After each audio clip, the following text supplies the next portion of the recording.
կաթը կարելի է սառցախցիկում սառացնել։ Այո, իհարկե սառցախցիկում կարելի է սառացնել։ Դա արվում է այնպես, որ այսինքն սառցախցիկում սառացնելու համար նախ ժամկետները պետք է հասկանալ։ Ենթադրենք ժամկետը անցնում է։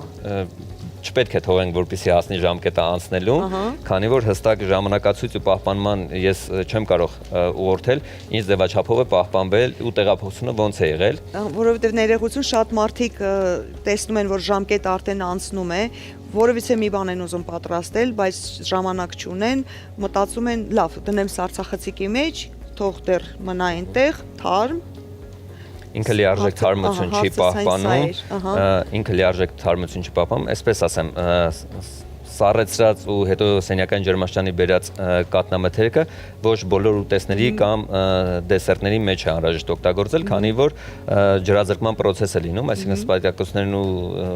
շիճուկը առանձնանում են մեկը մյուսից ու մի փոքր արդեն որակազրկվում է կաթի որակը, այն կարելի է, չգիտեմ, նրբաբլիթի թերթիկներ պատրաստելուց, ալադին եւ նման տիպ բաներ պատրաստելուց օգտագործել, բայց ավելի պրոֆեսիոնալ խոհանոցային ուտեստներ պատրաստելու համար խորհուրդ չեմ տալիս,